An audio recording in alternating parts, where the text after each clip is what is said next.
मेरे प्यारे दोस्तों, उम्मीद करते हैं आप सब अच्छे होंगे और साथ ही साथ आपकी स्टडी भी काफ़ी अच्छी चल रही होगी। आज की इस वीडियो में हम बात करें स्कूल इंटेंस टेस्ट 2017 के पेपर के सॉल्यूशन की बात करेंगे। कह सकते हैं कि सेंट्रल हिंदू स्कूल, जिसको शॉर्ट फॉर्म में सीएचएस बोला जाता है, जिसका पेपर आपका बनारस हिंदू यूनिवर्सिटी वेचू वाराणसी के द्वारा ऑर्गेनाइज किया जाता है, कंडक्ट कराया जाता है, उसके पेपर के सॉल्यूशन की बात करेंगे। आज की इस वीडियो में बात करें मैथमेटिक्स ग्रुप गणित वर्ग क्लास 11th के पेपर के सॉल्यूशन की बात करेंगे। अगर हम इसके टाइमिंग की बात करें तो आपको 2 घंटे का समय दिया जाता है। कह सकते हैं कि 120 मिनट्स का समय आपको मिलता है। नंबर ऑफ क्वेश्चन की अगर हम बात करें तो आपके 100 क्वेश्चन पूछे जाते हैं, जो आपके एमसीक्यू टाइप के रहते हैं, मल्टीपल चॉइस क्वेश्चन रहते हैं। कह सकते हैं ऑब्जेक्टिव टाइप के क्वेश्चन पूछे जाते हैं। और साथ ही साथ मैं बताना चाहूँगा कि इसमें आपके पीएमसी फिजिक्स केमिस्ट्री मैथमेटिक्स से आपके 75 क्वेश्चन पूछे जाते हैं, जिसका आपका कह सकते हैं वेटेज सेम रहने वाला है। और हिंदी इंग्लिश से आपके 10 क्वेश्चन पूछे जाते हैं। और आपके कह सकते हैं करेंट अफेयर और जीके से आपके 5 क्वेश्चन पूछे जाते हैं। आपके टोटल जो कॉम्बिनेशन हो गया आपका 100 क्वेश्चन 100 मार्क्स का। और इसकी टाइमिंग आपको 2 घंटे 120 मिनट की दी जाती है। अगर आपको वीडियो पसंद आए तो इस वीडियो को लाइक जरूर कीजिएगा।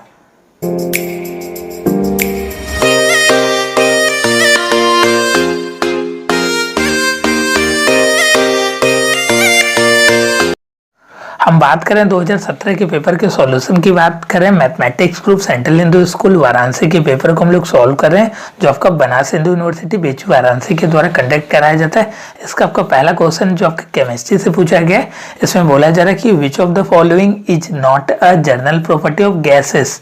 निम्नलिखित में से कौन सा गैस का सामान्य गुण नहीं है। इसको ध्यान में रखिएगा, यहाँ पे नहीं बोला जा रहा है। तो बहुत सारे बच्चे क्वेश्चन को पढ़ने में मिस्टेक्स करते हैं, तो आपको ऐसा कुछ भी नहीं करना है। इसमें आपका पहला ऑप्शन है हाई फ्लूइडिटी, नेक्स्ट इसमें आपका हाई कंप्रेसिबिलिटी, थर्ड वन है लार्ज वॉल्यूम और लास्ट वन है हाई डेंसिटी।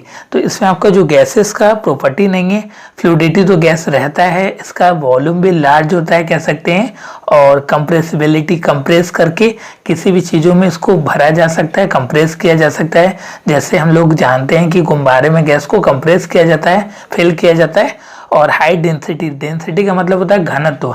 इसके जो मॉलिक्यूल्स रहते हैं पास पास नहीं रहते। अगर हम बात करें डेंसिटी की तो सॉलिड में सबसे ज़्यादा डेंसिटी होती है, उसके कंपेयर में लिक्विड, देन उसके बाद गैसेस आती हैं। तो इसमें आपकी गैस की प्रॉपर्टी नहीं है कि उसकी डेंसिटी हाई रहे। तो इसमें आपका लास्ट ऑप्शन जो है इसमें आपका सही है। नेक्स्ट क्वेश्चन है सेकेंड नंबर। इसमें बोला जा रहा है कि विच of the following pair will not show diffusion. निम्नलिखित में से कौन सा जो है आपका विसरण नहीं दर्शा रहा है। पहला इसमें आपका क्लोरीन और ऑक्सीजन, नेक्स्ट इसमें आपका क्लोरीन और ब्रोमीन, और थर्ड वन है वाटर एंड ऑक्सीजन, और लास्ट वन है आपका साल्ट एंड सैंड। तो डिफ्यूजन की अगर हम बात करें तो अगर हम लोग इसको हीट करें तो डिफ्यूज हो जाए। मतलब डिफ्यूज का मतलब होता है कि आपस में मिल जाना। बेसिकली कह सकते हैं कि लिक्विड जो होती हैं एक दूसरे से मिल जाते हैं, डिफ्यूज हो जाती है। तो इसमें आपकी जो लास्ट ऑप्शन हमको दिख रहा है साल्ट और सैंड। सैंड क्योंकि कि सॉलिड है, सॉलिड आपका डिफ्यूज होगा नहीं, तो आपका डिफ्यूजन जो है शो नहीं करेगा। अगर हम पहले ऑप्शन की बात करें तो क्लोरीन और ऑक्सीजन एक दूसरे में डिफ्यूज हो जाएंगे, क्लोरीन और ब्रोमीन यह भी डिफ्यूज हो जाएगा, और वाटर ऑक्सीजन यह भी मिल जाएगा। और लास्ट ऑप्शन कह सकते हैं कि साल्ट और सैंड ये आपका डिफ्यूज नहीं होगा। तो आपका लास्ट ऑप्शन इसमें आपका सही है। इसमें आपका थर्ड नंबर पे इसमें बोला जा रहा है कि at what temperature the thermometer reading is degree Celsius and degree Fahrenheit are the same. किस तापक्रम पर डिग्री सेल्सियस और डिग्री फ़ारेनहाइट दोनों मानकों का समान परिणाम दिखेगा। तो मैं एक बार बता दे रहा हूँ कि इसका फॉर्मूला होता है C/5 = F-32/9। आप जानते होंगे कि इसको आपको चेंज करने के लिए अगर कोई वैल्यू आपकी डिग्री सेंटीग्रेड में या डिग्री सेल्सियस में दिया है उसको फ़ारेनहाइट में चेंज कर सकते हैं। अगर आपका कोई फ़ारेनहाइट में रीडिंग दिया तो उसको हम लोग डिग्री सेल्सियस या डिग्री सेंटीग्रेड में इस फॉर्मूले से चेंज करते हैं। C/5 = F-32/9। अगर आप कह सकते हैं कि इसको आप यूज करके अगर हम लोग निकालते डिग्री सेल्सियस और डिग्री फ़ारेनहाइट की जगह यूज करते हैं, कह सकते हैं यहाँ से अगर C की वैल्यू निकाल के F में पुट करें और दोनों इक्वेशन को बराबर करें तो जो सॉल्व करने पे आंसर आएगा ऑप्शन नंबर 1 आएगा, -40 आएगा, जिसपे आपका डिग्री सेल्सियस और डिग्री फ़ारेनहाइट दोनों आपके सेम रहते हैं। नेक्स्ट क्वेश्चन की तरफ बढ़ते हैं। फोर्थ नंबर में इसमें बोला जा रहा है कि a gas can be liquefied by एक गैस को द्रव में परिवर्तित किया जा सकता है, गैस को कैसे हम लोग लिक्विड में चेंज कर सकते हैं, इसकी बात की जा रही है इसमें। तो इसमें आपका पहला ऑप्शन है increasing temperature and decreasing pressure, next one है decreasing temperature and increasing pressure, next one है increasing both temperature and pressure, और लास्ट ऑप्शन है इसमें आपका decreasing both temperature and pressure. इसमें मैं आपको क्लेरिफाई कर दे रहा हूँ, इसमें बोला जा रहा है कि आपका गैस जो है उसको हम लोगों को द्रव में परिवर्तित करना है, तो क्या करना पड़ेगा आपको, इसमें पूछा जा रहा है। तो पहले ऑप्शन में बोला जा रहा है कि आप ताप को कह सकते हैं कि टेम्परेचर को अगर आप बढ़ा देते हैं और अगर हम लोग प्रेशर को घटा देते हैं। नेक्स्ट में बोला जा रहा है कि टेम्परेचर को घटा दीजिए और दाब को बढ़ा दीजिए। नेक्स्ट में बोला जा रहा है कि दाब और ताप दोनों को बढ़ा दीजिए, और लास्ट में बोला जा रहा है कि दाब और ताप दोनों को घटा दीजिए। तो इसमें बोला जा रहा है कि गैसेस की बात की जा रही है कि गैस को आपको लिक्विड में चेंज करना है। तो इसके लिए आपको करना यह रहता है कि जो आपका टेम्परेचर रहता है अगर हम लोग उसको डिक्रीज कर देते हैं और अंडर प्रेशर में किसी चीज़ को रखते हैं, अगर प्रेशर को कह सकते हैं इंक्रीज करते हैं, तो वह जो होता है कह सकते हैं कि गैसेज जो होते हैं वह आपके लिक्विड में चेंज हो जाती हैं। इसको ध्यान में रखिएगा मेरी बातों को। अंडर प्रेशर की बात की जा रही है, आप टेम्परेचर को डिक्रीज कीजिए और प्रेशर को इंक्रीज कीजिए, तो अगर गैस है तो उसको लिक्विड में हम लोग चेंज कर सकते हैं। तो ऑप्शन नंबर जो आपका बी है इसमें आपका करेक्ट है, decreasing temperature and increasing pressure. तापमान घटाकर और दाब को बढ़ाकर किसी भी गैस को आप द्रव में परिवर्तित कर सकते हैं। नेक्स्ट आपका क्वेश्चन है 5th नंबर, इसमें बोला जा रहा है कि विच of the following undergoes sublimation. Sublimation आपने सुना भी होगा और क्लियर भी होगा आपको, निम्नलिखित में से किसका ऊर्ध्वापातन हो सकता है। ऊर्ध्वापातन का मतलब हो गया कि अगर आप सॉलिड स्टेट में हैं तो उसको डायरेक्ट गैसेस स्टेट में कैसे चेंज हो जाता है। पहला ऑप्शन है इसमें आपका कैम्फोर, नेक्स्ट है इसमें आपका सोडियम क्लोराइड, बेसिकली NaCl की बात कर रहा है, नमक की बात कर रहा है। नेक्स्ट वन है आपका चौक, और लास्ट वन है आपका शुगर। जो आप जानते हैं कि कपूर को अगर हम लोग सॉलिड जो रहता है उसको अगर हम लोग एटमॉस्फेयर में छोड़ देते हैं तो आपका उड़ जाता है, कह सकते हैं कि बोला जाता है घरेलू भाषा में कि अरे कपूर को खुला मत छोड़िएगा या टाइटली कस दीजिएगा उसको, डब्बे में जिसमें हम लोग रख रहे हैं उसको टाइट बंद कर दीजिएगा, नहीं तो ये आपका खत्म हो जाएगा। तो आप जानते हैं कि उसमें आपके सब्लिमेशन प्रोसेस होती है जो आपका सॉलिड डायरेक्टली आपका कह सकते हैं गैसेस में चेंज हो जाता है। तो ऑप्शन नंबर पहला इसमें आपका करेक्ट है। नेक्स्ट इसमें आपका 6th नंबर, यहाँ पे आपके सारे कॉन्सेप्ट दूर किए जाएंगे, बिल्कुल आप निश्चिंत रहिए। इसमें आपका 6th नंबर में बोला जा रहा है कि विच of the following is a non metal. Non metal कौन है, निम्नलिखित में से अधातु की बात की जा रही है। मैं दोनों लैंग्वेज में इसलिए क्वेश्चन को पढ़ दे रहा हूँ कि जो आपके हिंदी मीडियम से हैं और साथ ही साथ जो मेरे दोस्त इंग्लिश मीडियम से वो दोनों लोग कंसिडर कर सकते हैं। पहला ऑप्शन है लेड, नेक्स्ट है इसमें आपका कैडमियम, नेक्स्ट वन है आपका सिलिकॉन, और लास्ट वन है आपका कह सकते हैं कि कैल्शियम। तो जो सिलिकॉन होता है कह सकते हैं हम लोग कार्बन फैमिली, जिसमें आपकी कैटिनेशन क्षमता जो जोड़ने की प्रवृत्ति होती है, श्रृंखलाबद्ध जोड़ने की प्रवृत्ति सबसे ज़्यादा होती है कार्बन में। देन उसके बाद आपका सिलिकॉन आता है, यह भी आपका बहुत ही महत्वपूर्ण क्वेश्चन है। तो ऑप्शन नंबर जो आपका सी है, नॉन मेटल आपका सिलिकॉन है जो कार्बन फैमिली से बिलोंग करता है। इसमें आपका 7th नंबर, इसमें बोला जा रहा है कि an emulsion is a colloidal solution form by mixing of. Emulsion एक कोलाइडल विलयन होता है जो मिश्रित करने पर बनता है। पहला ऑप्शन इसमें बोला जा रहा है two miscible liquid, next one है two immiscible liquid, next one a soluble solid and a liquid, और last one an insoluble solid and a liquid. इसमें बोला जा रहा है कि जो आपका इमल्सन होता है वो किस प्रकार बनता है, दो विलयनशील द्रव्य से बनता है, दो अविलयनशील द्रव्य से बनता है, एक घुलनशील ठोस और एक द्रव से बनता है, और लास्ट वन एक अघुलनशील ठोस और एक द्रव्य से बनता है। तो जो इमल्सन आपको वर्ड है कह सकते हैं, आपने देखा होगा कि अगर आप पेंटिंग वगैरह घर की कराते हैं, जब आप पुताई घर की कराते हैं, पेंट कराते हैं, तो एक आपका आता है जिस पे लिख कर आता है कि ये आपका इमल्सन पेंट है। अगर आप इसको यूज करते हैं तो जो आपके बाहरी कह सकते हैं कि घर की दीवार है, अगर आपका किसी भी प्रकार से बारिश और भी जो आपकी सनलाइट और जो भी चीज़ें होती है एटमॉस्फेयर की, उससे आपका बचाएगा। ये आपका इमल्सन पेंट है ऐसा बोला जाता है। तो उसमें यह होता है कि आपका उस पर जो बारिश वगैरह पड़ता है, एसिड रेन होती है, उस पर कोई भी इफेक्ट उसका नहीं पड़ता। तो उसका मेन रीजन है कि आपका इमल्सन पेंट होता है तो उसमें होता यह है कि दो अबिलेशियल द्रव्य होते हैं, टू इमिसेबल लिक्विड होते हैं जो आपके मिलते नहीं कह सकते हैं। अबिलेशियल जो मिले ना, जैसे पानी का उस पर कोई भी इफेक्ट ना पड़े, किसी भी चीज़ की बाहरी चीज़ों का उस पर इफेक्ट ना पड़ेगा, उसको आप धुल देंगे तो चीज़ों को कह सकते हैं कि हो जाएगा, उसमें मिलेगा नहीं। तो ऑप्शन नंबर आपका बी वाला करेक्ट है। आई थिंक आप चीज़ों को समझ रहे होंगे। नेक्स्ट क्वेश्चन है, इसमें आपका 8 नंबर। अगर आपने अभी तक वीडियो को लाइक नहीं किया तो वीडियो को लाइक भी कर दीजिएगा जल्दी से जल्दी। नेक्स्ट इसमें आपका 8th नंबर, इसमें बोला जा रहा है कि विच of the following is a mixture.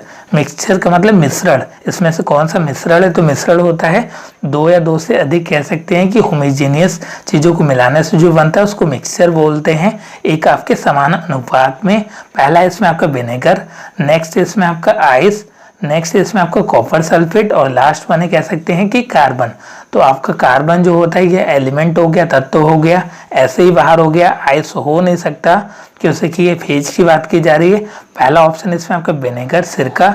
सिरका जो होता है कह सकते हैं कि एसिटिक एसिड प्लस वाटर का आपका मिश्रण होता है, कह सकते हैं मिक्सचर होता है। तो पहला ऑप्शन इसमें आपका करेक्ट है। नेक्स्ट इसमें आपका तूतीय कॉपर सल्फेट की बात की जा रही है, तो यह आपका बेसिकली एक प्रकार का कंपाउंड होता है। इसमें आपका 9th नंबर, इसमें बोला जा रहा है कि विच of the following has a liquid dispersed phase and a gaseous dispersion median. Dispersed phase की बात की जा रही है और गैसियस डिस्पर्सन की बात की जा रही है कि अगर आपका लिक्विड है उसमें हम लोग गैसेस को मिलाते हैं तो आपका क्या बनता है। पहला इसमें आपका क्लाउड, नेक्स्ट इसमें आपका जेल, थर्ड वन स्मोक और लास्ट वन आपका सूप। अगर हम बात करें जेल की बात करें तो जेल आप लोगों ने देखा होगा जो आपको सॉलिड में अगर लिक्विड को मिलाते हैं, जी हाँ, अगर हम लोग सॉलिड जो आपका डिस्पर्स फेज रहेगा वो आपका सॉलिड रहेगा और डिस्पर्सन मीडियम जो रहेगा कह सकते हैं वो आपका लिक्विड रहेगा, तो उसमें आपका जेल बनेगा, कह सकते हैं कि सॉलिड इमल्सन बनेगा। नेक्स्ट वन इसमें आपका स्मोक दिया है, मैं पहले बता दे रहा हूँ चीज़ों को। इसमें आपका स्मोक दिया है, अगर हम स्मोक की बात करें तो इसमें आपकी गैस में सॉलिड को मिलाया जाता है तो आपका स्मोक बनता है, कह सकते हैं कि एक प्रकार का एरोसोल बनता है। और लास्ट इसमें ऑप्शन है आपका सोप बबल्स, इसमें साबुन की बबल्स की बात की जा रही है, तो इसमें आपके लिक्विड में अगर गैसेस मिलती हैं तो उसमें आपके सोप बबल्स बनते हैं। और पहला ऑप्शन इसमें आपका क्लाउड, अगर हम इसकी बात करें तो आपका लिक्विड में गैसेस अगर मिलती हैं तो आपका क्लाउड बनता है। तो ऑप्शन नंबर पहला इसमें आपका सही है। इसको हिंदी में रिपीट कर दे रहा हूँ, निम्नलिखित में से किसमें द्रव विकृति अवस्था में तथा गैस उसके माध्यम के रूप में पाई जाती है। पहला इसमें आपका बादल, जेल, धुआं, साबुन, बुलबुला। जो आपका क्लाउड होता है, बादल होता है, उसमें आपकी जो आपके डिस्पर्स मीडियम रहती है वो आपके द्रव रहती है और आपका डिस्पर्सन मीडियम जो रहता है कह सकते हो वो आपका गैसेस रहता है। तो ऑप्शन नंबर पहला इसमें आपका सही है। नेक्स्ट क्वेश्चन इसमें आपका 10th नंबर, इसमें बोला जा रहा है कि how many time as an atom of sulphur is heavier than an atom of carbon. अगर हम सल्फर की बात करें तो इसका जो आपका इलेक्ट्रॉनिक कॉन्फ़िगरेशन होता है कह सकते हैं, एटॉमिक नंबर की बात करें तो इसमें आपके 16 होते हैं और कार्बन की बात करें तो 6 होता है। अगर हम इसके इलेक्ट्रॉनिक कॉन्फ़िगरेशन की बात करें तो 2, 8 आपका 10 हो गया और 6 होता है।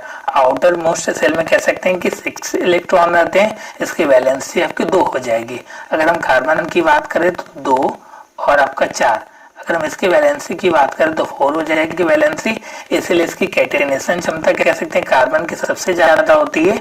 इसको ध्यान में रखिएगा, मैं कॉन्सेप्ट चीजों को बता दे रहा हूँ। इस क्वेश्चन में बोला जा रहा है कि हाउ मेनी एटम की बात की जा रही है, तो इसमें आपका सल्फर और कार्बन की बात की जा रही है तो सल्फर आपका 16 होता है, तो इसका आपका 32 हो गया, अपॉन में आपका कार्बन का 12 हो गया। इसको आप कट कर दीजिए, कह सकते हैं आप इसको अगर हम लोग 4 से कट करते हैं तो 8 बार में यह आपका कट हो गया और अगर इसको कट करते हैं तो 3 बार में, तो 8/3 कह सकते हैं गुना होगा, हैवियर होगा आपका जो है कार्बन एटम जो होगा कह सकते हैं आपका सल्फर एटम से 8/3 गुना कम होगा। नेक्स्ट क्वेश्चन की बात करें 11th नंबर में बोला जा रहा है कि the number of moles in 60 gram of carbon is, 60 gram carbon में आपके मोल्स की कितनी संख्या रहेगी। तो 60 ग्राम की बात कर रहा है तो 60 अपॉन में कार्बन का कितना होता है कह सकते हैं कि एटॉमिक मास जो होता है आपका 12 होता है, तो 12 5 जा 60, 5 इंटू अवोगाद्रो नंबर 6.023 इंटू 10 के पावर 23 होता है, कह सकते हैं 6.023 इंटू 10 की पावर 23 होता है, तो ये नियर अबाउट 3.063 है, जो भी आएगा समथिंग इंटू 10 की पावर 24 हो जाएगा। तो ऑप्शन नंबर जो आपका डी है 5 इंटू अवोगाद्रो नंबर, इसकी बात की जा रही है। नेक्स्ट क्वेश्चन इसमें आपका 12th नंबर, इसमें बोला जा रहा है कि the reaction CH2 double bond CH2 plus H2 equal to, कह सकते हैं ये आपका रिएक्शन दिया गया है, इक्वल टू CH3 कह सकते हैं कि इसमें आपका जो CH2 है इसका आपका ब्रेक हो गया डबल बॉन्ड और आपका सिंगल बॉन्ड में कन्वर्ट हो रहा है, तो इस किस प्रकार का रिएक्शन है, अभिक्रिया है, इसकी बात की जा रही है। पहला ऑप्शन है इसमें आपका ऑक्सीडेशन, नेक्स्ट है इसमें आपका डिहाइड्रेशन, नेक्स्ट है इसमें आपके एडिशन और लास्ट वन है कह सकते हैं कि सब्स्टिट्यूशन। तो ये आपका जो रिएक्शन है कह सकते हैं इसमें आपकी Na की उपस्थिति में होती है, जो निकेल होता है इसमें आपको उत्प्रेरक का काम करता है, जो आपका अभिप्रेरक का काम करता है, रिएक्शन को फास्ट कराता है, और इसमें आपका हाइड्रोजन बॉन्ड कह सकते हैं ब्रेक होके यहाँ पे आपके डबल बॉन्ड को सिंगल बॉन्ड में ब्रेक होता है, तो ये आपका एक प्रकार का एडिशन रिएक्शन है। नेक्स्ट वन इसमें आपके 13th number, a white precipitated is obtained by adding common salt solution into a solution of, इसमें बोला जा रहा है कि सामान्य लवण की विलयन को किस विलयन में डालने पर सफेद अवक्षेप प्राप्त होता है। White precipitated is obtain by adding common salt, common salt आपका NaCl हो गया, कह सकते हैं सोडियम क्लोराइड जिसको बोलते हैं। तो इसको बोला जा रहा है कि आपको किसमें, इसमें मिलाने पे उसका जो अवक्षेप प्राप्त होगा वो सफ़ेद कलर का होगा। तो मैं इसमें आपका ट्राई करता हूँ AgNO3 प्लस, आपको आई थिंक विजुअल हो रहा होगा, NaCl सोडियम क्लोराइड की बात की जा रही है। तो जो आपका रिएक्शन करेगा तो Ag के साथ आपका Cl हो जाएगा, कह सकते हैं, और प्लस में बचा के NaNO3 कह सकते हैं। तो जो आपका AgCl हो गया उसका आपका वाइट प्रेसिपिटेशन मिल जाएगा, जो आपका कह सकते हैं कि सफ़ेद अवक्षेप के रूप में मिल जाएगा। तो इसमें आपका ऑप्शन नंबर जो है आपका पहला है AgNO3, ये आपका सोडियम क्लोराइड के साथ रिएक्शन करेगा तो AgCl प्लस NaNO3 बनाएगा। नेक्स्ट क्वेश्चन इसमें आपका 14th नंबर, इसमें बोला जा रहा है कि the acid present in the stomach of a healthy person is, स्वस्थ व्यक्ति के आमाशय में उपस्थित अम्ल है। पहला एसिटिक एसिड, नेक्स्ट है इसमें आपका ऑक्जेलिक एसिड, नेक्स्ट है इसमें आपके हाइड्रोक्लोरिक एसिड और लास्ट वन है इसमें आपके नाइट्रिक एसिड। कि जो आपके एक हेल्दी पर्सन के स्टोमक में जो आपके एसिड रहते हैं उसको हाइड्रोक्लोरिक बोलते हैं, जिसका फॉर्मूला HCl होता है। नेक्स्ट क्वेश्चन इसमें आपके 15th नंबर, इसमें बोला जा रहा है कि ऑन हीटिंग हाइड्रेटेड साल्ट, एक आपका जलयुक्त लवण को हीट किया जाता है temperature of 100 degree, plaster of Paris is obtain. Plaster of Paris कह सकते हैं कि ऑब्टेन होता है। तो पहले हम लोग जान लेते हैं कि प्लास्टर ऑफ पेरिस होता क्या है। तो अगर हम उसके फॉर्मूले की बात करें तो CaCO3 इंटू में हाफ H2O सकते हैं कि आपका प्लास्टर ऑफ पेरिस होता है, जिसका formula CaSO4 into half H2O होता है। ये आपके किस्से मिलने के बाद 100 डिग्री पे गर्म किया जाता है। तो मैं आपका ट्राई करता हूँ, मैं यहाँ पे आपको लिख दे रहा हूँ CaSO4 इंटू में 2H2O, ये आपका गर्म किया जाता है, कह सकते हैं। मैं यहाँ पे बता दे रहा हूँ, आपको कॉपी में दिक्कत हो रही होगी आई थिंक। मैं बात कर रहा हूँ आपका 15th नंबर की बात कर रहा हूँ। तो 15th नंबर में CaSO4 इंटू में 2H2O, ये आपका रिएक्ट करेगा, कह सकते हैं। तो आपका क्या देगा, इसमें बोला जा रहा है क्वेश्चन में आपका प्लास्टर ऑफ पेरिस देता है, तो CaSO4 इंटू में हाफ H2O प्लस 3/2 H2O कह सकते हैं। तो इसमें आपका जो कह सकते हैं कि मिक्सअप हो गया। तो यहाँ से आप देख सकते हैं कि CaSO4 इंटू 2H2O है, वो आपका रिएक्ट किया तो आपका जो बना, यह बेसिकली फॉर्मूला होता है आपका जिप्सम का, आप जानते होंगे। जिप्सम का फॉर्मूला होता है जो आपका प्लास्टर ऑफ पेरिस दिया, प्लास्टर ऑफ पेरिस पीओपी बोलते हैं, जो हम लोग घर में लगाते हैं। कह सकते हैं कि जहाँ पे हम लोगों की सीलिंग फैन बनती है ऊपर, उसकी जो डिजाइन करते हैं उसमें आपका पीओपी का यूज होता है, जिसको हम लोग प्लास्टर ऑफ पेरिस बोलते हैं। जिसमें हम लोग जल को पानी को मिलाते हैं तो वह हार्ड हो जाता है, उसकी हार्डनेस बढ़ जाती है। तो आपका बैलेंस रिएक्शन हो गया कह सकते हैं। इसमें आप देख सकते हैं यहाँ पे हाफ और यहाँ पे आपका 3/2, तो ये आपका 2 हो गया। तो ऑप्शन नंबर जो है आपका पहला वाला इसमें आपका सही है, CaSO4 × 2H2O। नेक्स्ट क्वेश्चन की तरफ बढ़ते हैं। 16th number, an acidic oxide is formed by the element. अम्लीय ऑक्साइड बनाने वाला तत्व तो कौन सा है? पहला है इसमें आपका हाइड्रोजन, नेक्स्ट है इसमें आपका पोटेशियम, नेक्स्ट है कैल्शियम और लास्ट वन कह सकते हैं कि कार्बन। तो जो आपके एसिडिक ऑक्साइड बनाता है वो आपका नॉन मेटल में बेसिकली बनता है। तो इसमें आपका नॉन मेटल जो है कार्बन है और सारे आपके दिख रहे हैं मेटल की बात की जा रही है। तो इसमें आपका ऐसे भी विभेद कर सकते हैं कि ऑप्शन की अनुरूप आप थिंकिंग करेंगे तो आपको खुद ही पता चल जाएगा। नेक्स्ट इसमें आपके 17th number, which of the following electronic configuration corresponding to that of a metal. इसमें से कौन सा जो इलेक्ट्रॉनिक कॉन्फ़िगरेशन है वो मेटल की तरह बिहेव करता है या मेटल का इलेक्ट्रॉनिक कॉन्फ़िगरेशन है। 2 और 6 की बात की जा रही है तो ये हो गया 8 आपका ऑक्सीजन होता है कह सकते हैं। 2 और 8 की बात की जा रही है तो 10 हो गया, ये आपका नियॉन होता है। 2, 8 और 1 11 सोडियम की बात की जा रही है और लास्ट वन है आपका 2, 8 और 7 17 आपको क्लोरीन होता है। तो इसमें आप खुद ही बता देंगे कि कौन सा आपका मेटल है। तो ऑप्शन नंबर जो आपका सी है, सोडियम आपका मेटल है, इसकी वैलेंसी 1 होती है। वैलेंसी को मतलब कह सकते हैं कि जो आउटर मोस्ट सेल में इलेक्ट्रॉन होते हैं उसको उसकी संयोजकता बोलते हैं हिंदी में, और इंग्लिश में उसकी वैलेंसी बोलते हैं। इसमें आपका 18th नंबर, इसमें बोला जा रहा है कि विच of the following molecules forces both single and a double bond. निम्नलिखित में से अणु में एकल और युग्म बंध उपस्थित होता है। पहला इसमें आपका नाइट्रोजन, नेक्स्ट इसमें आपका इथीन, नेक्स्ट इसमें आपका ऑक्सीजन और लास्ट वन इसमें आपका इथाइन।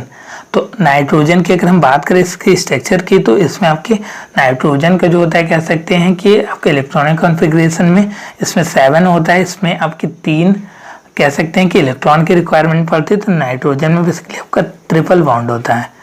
अगर हम बात करें इथीन की अगर हम बात करें तो इसमें आपका इसका जो होता है CH होता है। तो इसका जो आपका स्ट्रक्चर हो जाएगा आपका कह सकते हैं EH हो जाएगा, यहाँ पे C डबल बॉन्ड CH, ऐसा कुछ इसका स्ट्रक्चर होने वाला है। अगर ऑक्सीजन की बात करें तो इसमें 8 होता है, तो इसमें आपका डबल बॉन्ड होता है। और लास्ट वन है आपका इथाइन की बात करें तो इसमें आपका H जो होता है C से जोड़ा होता है और C जो होता है ट्रिपल बॉन्ड होता है, यहाँ पे आपका सिंगल बॉन्ड होता है।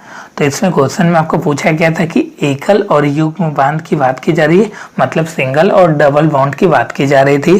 तो ऑप्शन आपके सामने कह सकते हैं एकदम इथीन, ऑप्शन नंबर जो है बी इसमें आपका सही है। नेक्स्ट क्वेश्चन इसमें आपका 19th नंबर, इसमें बोला जा रहा है कि during galvanisation iron is coated with an other metal, the other metal is. Galvanisation के दौरान लोहे को दूसरे एक धातु से आच्छादित किया जाता है, तो उस धातु का नाम क्या होगा? पहला इसमें आपका कॉपर, नेक्स्ट इसमें आपका क्रोमियम, नेक्स्ट इसमें आपका टीन कह सकते हैं SN की बात की जा रही है, और लास्ट इसमें आपका जिंक। अगर हम गैल्वेनाइजेशन प्रोसेस की बात करें तो इसमें आपकी जिंक की कोटिंग की जाती है। ऑप्शन नंबर जो आपका डी है कह सकते हैं करेक्ट है। इसमें आपकी आयरन की कह सकते हैं कि कोरोजन को और रिमूव करने के लिए जो आपकी कोरोजन जंग लग जाती है उसको इम्प्रूव करने के लिए हम लोग कोटिंग करते हैं, या कह सकते हैं कि इलेक्ट्रोप्लेटिंग करते हैं। नेक्स्ट इसमें आपका 20 नंबर, इसमें बोला जा रहा है कि the pair of element both of which exhibit the property of catenation. Catenation मतलब होता है कि श्रृंखलाबद्ध जुड़ने की प्रवृत्ति होती है। तो आप जानते हैं कि कार्बन में आपकी कैटेनेशन क्षमता सबसे ज़्यादा होती है इसकी। तो इसमें आपकी कह सकते हैं कि बकी बॉल C60, जिसको हम लोग फुटबॉल भी बोलते हैं, बकी बॉल बोलते हैं,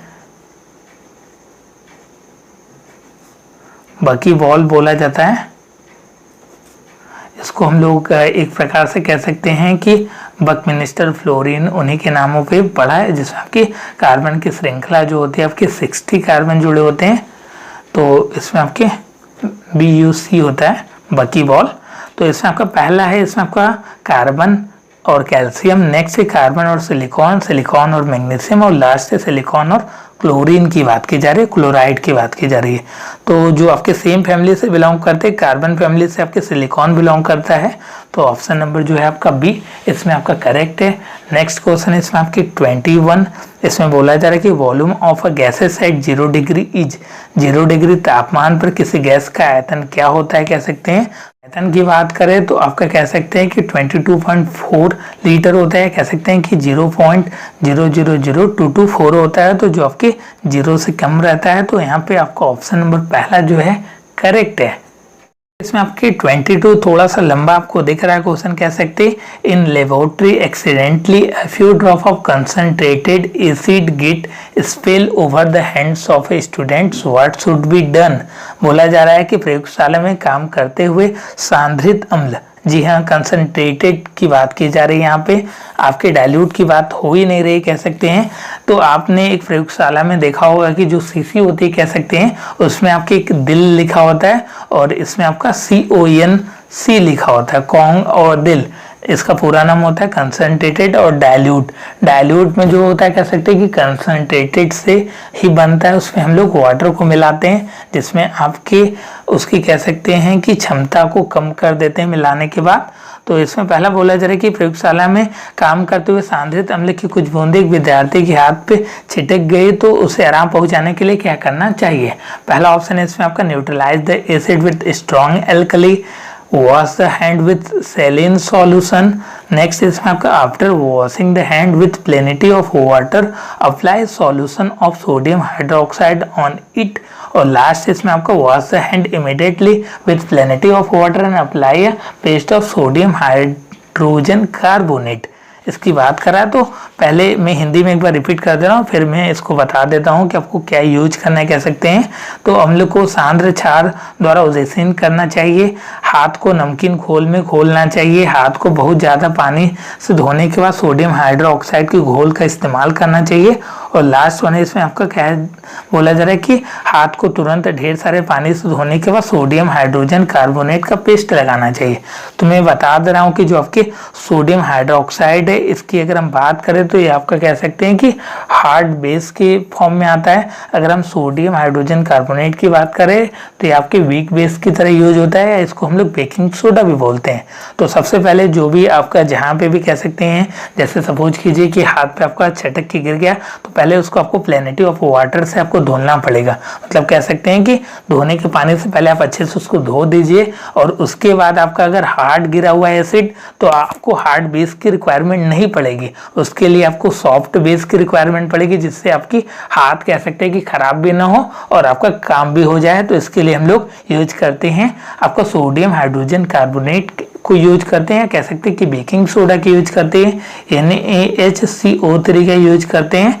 तो ऑप्शन नंबर जो है आपका डी वाला करेक्ट है। हाथ को तुरंत ढेर सारे पानी से धोने के बाद सोडियम हाइड्रोजन कार्बोनेट का पेस्ट लगाएं, जिसको हम लोग बेकिंग सोडा भी या वीक बेस भी बोलते हैं।